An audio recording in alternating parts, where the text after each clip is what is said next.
बच्चों, मैं आपका वेलकम कर रहा हूँ हमारी बायो की क्लास में। और आपको बताना चाहता हूँ कि एवोल्यूशन के मैक्सिमम क्वेश्चन हम लोगों ने कर लिए हैं। तो आज हम चैप्टर 8 शुरू कर रहे हैं और इस चैप्टर का नाम है ह्यूमन हेल्थ एंड डिजीजेस। इसके अंदर हम अपनी हेल्थ के बारे में बात करेंगे, इम्यूनिटी के बारे में बात करेंगे, पैसिव इम्यूनिटी क्या होती है, एक्टिव इम्यूनिटी क्या होती है, किस किस तरह का सिस्टम हमारी बॉडी में इम्यूनिटी का चलता है, जैसे जिसमें टी सेल्स होते हैं, बी सेल्स होते हैं, antibody mediated immune system, cell mediated immune system. ठीक है, फिर हम बात करेंगे कैंसर को अच्छे से स्टडी करेंगे, एड्स को अच्छे से स्टडी करेंगे, उसके कॉजेज़ देखेंगे इनके, और कई बीमारियां हम करने वाले हैं जो हम पे इफ़ेक्ट डालती हैं। तो एज़ यूजुअल शुरुआत 1 मार्क के क्वेश्चन से होगी, तो प्लीज़ आप लोग भी रेगुलर पढ़ना, बहुत इंटरेस्टिंग चैप्टर है। तो 1 मार्क के क्वेश्चन शुरू हो रहे हैं। पहला क्वेश्चन, 2 ऑन्को वायरसेस बताइए। पहले तो मैं आपको बता दूं बेटा, ऑन्को वायरसेस का मतलब क्या होता है। जो वायरस हमारी बॉडी में कैंसर कॉज करते हैं उनको हम ऑन्को वायरस बोलते हैं। ठीक है, ये है जी एप्स्टीन बार वायरस और हर्पिस सिम्प्लेक्स 2 वायरस जो है ये हमारी बॉडी में कैंसर कॉज करते हैं। यानी फॉर एग्जांपल अगर बार बार किसी को ये वाला वायरल इन्फेक्शन हो रहा है, हर्पिस तो बेटा आजकल लोगों को नॉर्मली हो जाती है और वो ठीक भी हो जाती है, पर अगर लो इम्यूनिटी के करके बार बार हमें हर्पिस हो रही है तो फाइनली बच्चों क्या होगा, फाइनली चांसेस हो जाएंगे कैंसर होने के। Next question, what is metastasis. Simple सी बात है बेटा, जब कैंसर हमारी पूरी बॉडी में फैलना शुरू हो जाता है उसको मेटास्टेसिस बोलते हैं। इसकी स्टेजेस होती हैं, आपने सुना होगा ना कि भी उसको ब्लड कैंसर हो गया, अच्छा कौन सी स्टेज है, पहली स्टेज है, दूसरी है, थर्ड स्टेज है। अच्छा उनके कहीं पे बॉडी में कहीं पे कैंसर हो गया, अच्छा कौन सी स्टेज है, सेकंड। स्टेजेस आपने बड़ी सुनी है, तो इस स्टेजेस में आपको बताता हूँ क्या होती हैं बेटा। पहली स्टेज कैंसर की होती है जिसके अंदर कैंसर का ट्यूमर बनता है। ये ट्यूमर जो होता है मैलिग्नेंट होता है। मैलिग्नेंट का मतलब कैंसर वाला, कैंसर के सेल से भरा होता है। तो जब तक इस ट्यूमर की ग्रोथ हो रही है तो वो है स्टेज 1। स्टेज 2 में क्या होता है, हमारा जो लिम्फेटिक सिस्टम है हमारी बॉडी में, जब कैंसर सेल्स हमारे लिम्फ नोड्स में चले जाते हैं, लिम्फेटिक सिस्टम में चले जाते हैं, उसको स्टेज 2 बोलते हैं। स्टेज 3 में जब हमारे ट्यूमर और बनने शुरू हो जाते हैं, और 4th यानी लास्ट स्टेज जो होती है उसमें जितने भी ये ट्यूमर होते हैं बेटा ये फटने शुरू हो जाते हैं, और जब ये बस्ट होते हैं तो इनके अंदर का लिक्विड जब बॉडी में पेशेंट की फैलता है, जहाँ जहाँ पे वो लिक्विड जाता है वहाँ पे नई ग्रोथ शुरू हो जाती है कैंसर सेल की। तो क्या स्टेज 4 में बंदा नहीं बच सकता? बच सकता है, उसकी इम्यूनिटी पे डिपेंड करता है, ड्रग्स पे डिपेंड करता है।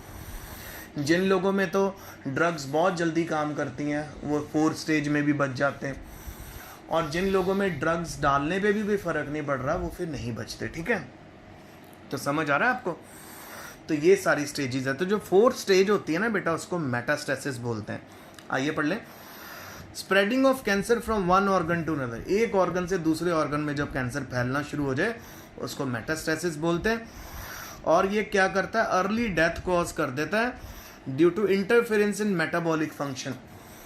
डेथ क्यों कॉज हो जाती है कैंसर से? क्योंकि जितने भी हमारे मेटाबॉलिक फंक्शन है, एनाबॉलिक और कैटाबॉलिक प्रोसेसेस, उनमें क्या होना शुरू हो जाता है बेटा, उनमें चेंजेस आने शुरू हो जाते हैं, वो अच्छे से काम नहीं कर पाते, फाइनली पर्सन की डेथ हो जाती है, क्योंकि बॉडी इतना ज़्यादा वर्क करती है कि वो सह नहीं पाती और फाइनली सेल डिस्ट्रॉय होने शुरू हो जाते हैं। अच्छा, फिर उसके बाद है difference between proto oncogenes and oncogenes. बेटा आज मैं आपको बताना चाहूँगा, आप मेरे से जेनेटिक्स के दोनों चैप्टर करके आए हो, सो बेटा मैं आपको प्रोटो ऑन्कोजीन्स और ऑन्कोजीन्स के बारे में आज बताना चाहूँगा। आपको पता ना कि जीन्स ट्रैवल करते हैं वन जनरेशन टू अनदर। तो बच्चों, ऑन्कोजीन्स ऐसे जीन्स होते हैं जो हम सब की बॉडी में मिलते हैं और इनको कैंसर कॉजिंग जीन्स बोलते हैं।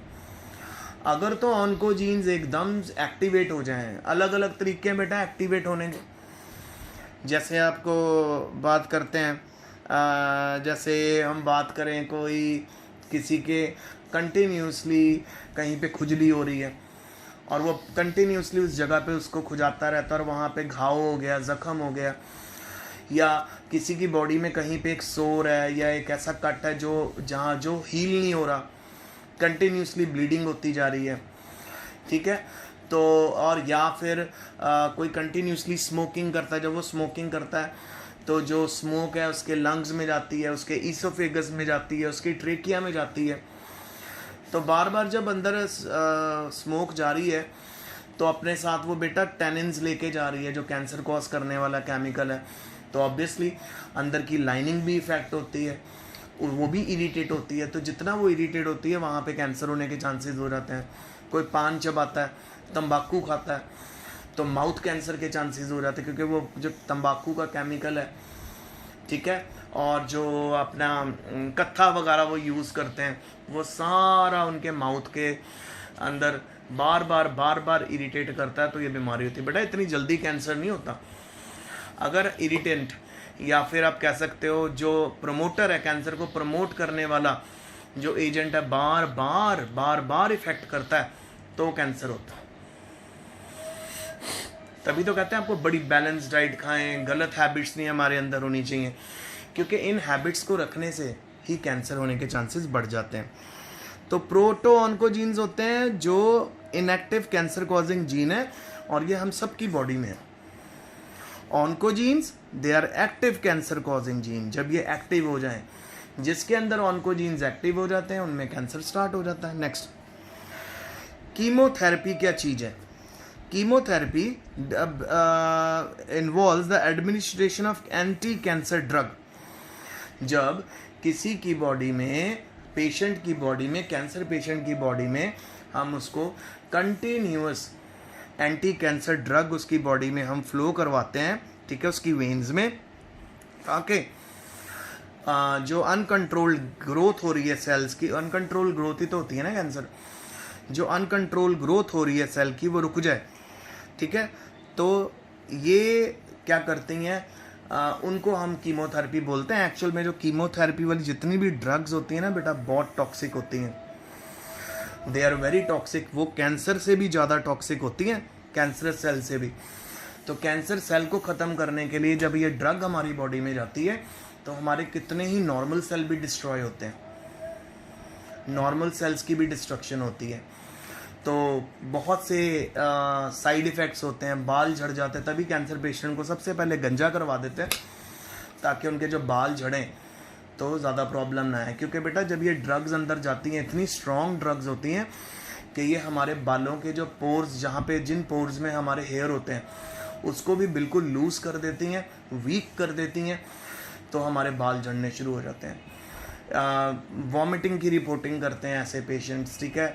कभी कभी उनके स्टूल में ब्लड भी आने लग जाता है, इतनी स्ट्रॉन्ग मेडिसिन होती है। पेट में दर्द होता है, नौजिया होता है, दिल कच्चा होता है, पर इस थेरेपी को लेने के बाद रिकवरी भी आ जाती है। जिनका किस्मत अच्छी होती है या जिनका डिटेक्ट जल्दी हो जाता है पहली स्टेज में, सेकंड स्टेज में, उतने ही ज़्यादा उनके रिकवरी के चांसेस होते हैं।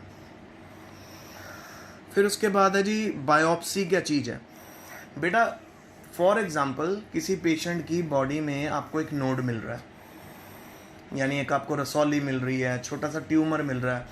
सो उसका छोटा सा टिश्यू निकालना और उस टिश्यू को माइक्रोस्कोप की मदद से स्टडी करना कि कहीं उसमें कैंसर सेल्स तो नहीं है।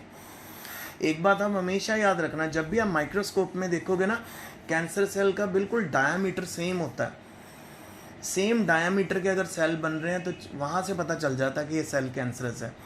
सो बायोप्सी का मतलब छोटा सा अफेक्टेड टिश्यू निकालना अफेक्टेड ऑर्गन में से और उसको स्टडी करना, ठीक है। हिस्टोलॉजिकल एग्जामिनेशन मतलब उसको काट के स्प्रेड करके स्टडी करना और उसके अंदर फाइंड आउट करना कैंसर है या नहीं। अच्छा, name a cancer causing chemical found in tobacco. Tobacco में पाया जाने वाला कैंसर कॉजिंग केमिकल है बेटा बेंजपायरीन। बेंजपायरीन केमिकल है। आपको पता हमारे पूरे इंडिया में माउथ कैंसर का रेट पूरे वर्ल्ड में सबसे ज़्यादा है। ऐसा कैसे?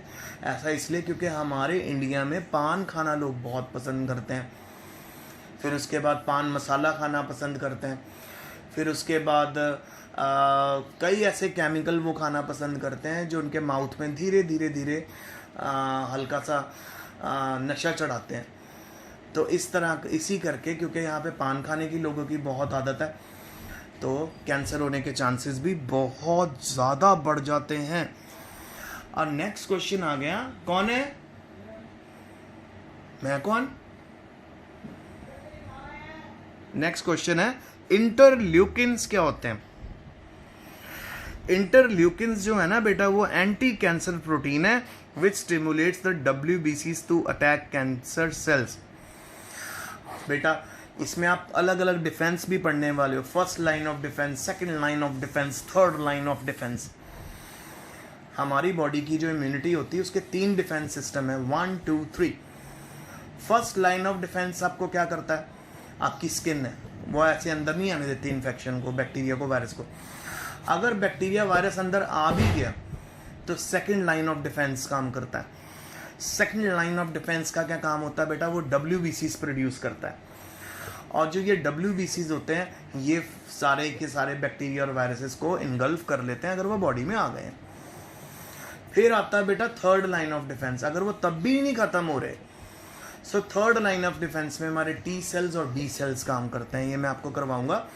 हमारे, आपको पता है ज़ीफी स्टर्नम मैंने जब आपको +1 में करवाया था, हमारी रिब्स जो सेंटर में चेस्ट बोन के साथ कनेक्टेड होती हैं उसको ज़ीफी स्टर्नम बोलते हैं, ठीक है।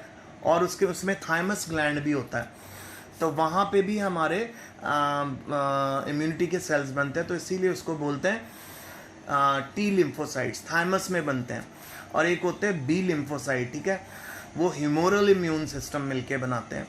तो T लिम्फोसाइट और B लिम्फोसाइट होता है थर्ड लाइन ऑफ डिफेंस। तो इतने डिफेंसेस हमारी बॉडी में है, तभी तो हम बचे रहते हैं बेटा सारा टाइम।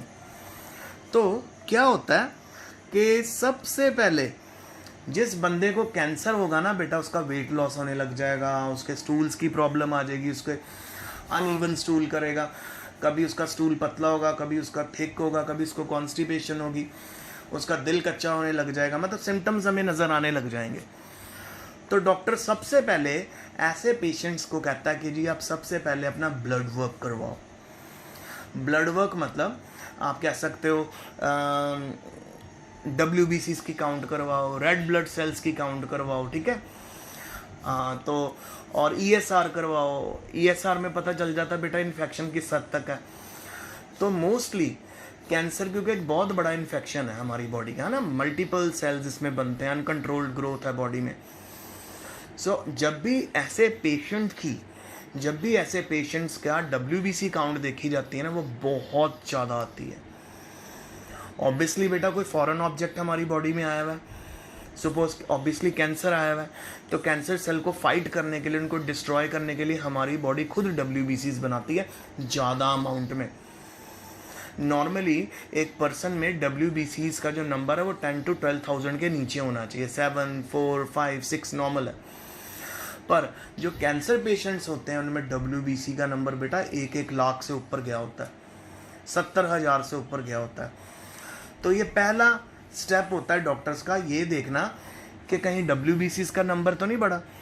तो अगर WBC का नंबर बहुत ज़्यादा बढ़ रहा है तो यानी या तो कैंसर हो सकता है, TB हो सकती है, कोई सीवियर इन्फेक्शन हो सकता है ब्लड का, जिसको हम सेप्टिसीमिया भी बोलते हैं, ठीक है। सो ये सब बातें आपको माइंड में रखनी है। तो जब तो इंटरल्यूकिन क्या चीज़ है?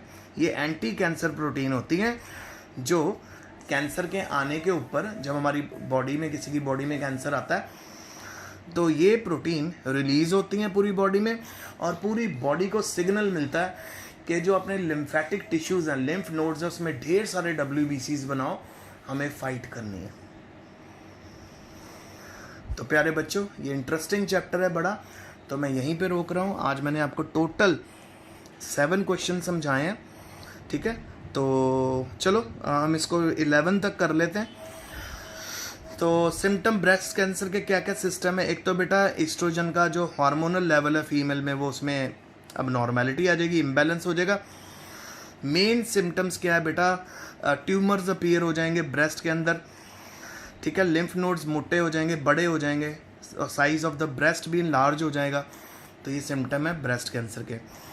हार्मोन थेरेपी क्या होती है बेटा, जो हार्मोन कैंसर कॉज करते हैं अगर हम उसके अगेंस्ट हार्मोन हमारी बॉडी में देते हैं, एंटागोनिस्टिक यानी ऑपोजिट हार्मोन जब हम हमारी बॉडी में देते हैं उन कैंसर वाले हार्मोन को खत्म करने के लिए, उसको हार्मोन थेरेपी बोलते हैं। फिर है which carcinogen cause bladder cancer in dye worker. जो लोग डाई वर्कर हैं, जो लोग काम करते हैं डाइंग इंडस्ट्री में, ठीक है ना, जहाँ पे कपड़े को रंगा जाता है, क्लोथ वाले एरिया में, वहाँ पे लोगों को ना बेटा ब्लैडर कैंसर बहुत जल्दी होता है। ब्लैडर कैंसर मतलब यूरिनरी ब्लैडर कैंसर, तो किसके करके होता है, वहाँ पे एनालिन बहुत रिलीज होती है। ऐसी फैक्ट्रीज में एनालिन बहुत होती है, तो उसके कांटेक्ट में जब वो आते हैं तो आपको ब्लैडर कैंसर हो जाता है। ब्लैडर कैंसर के सिम्टम्स बताओ। एक तो जी यूरिन रुक रुक के आएगा, ना के बराबर आएगा, और नंबर 2 है बार बार यूटीआई यूरिनरी ट्रैक इन्फेक्शन होंगे। ठीक है जी, तो आज का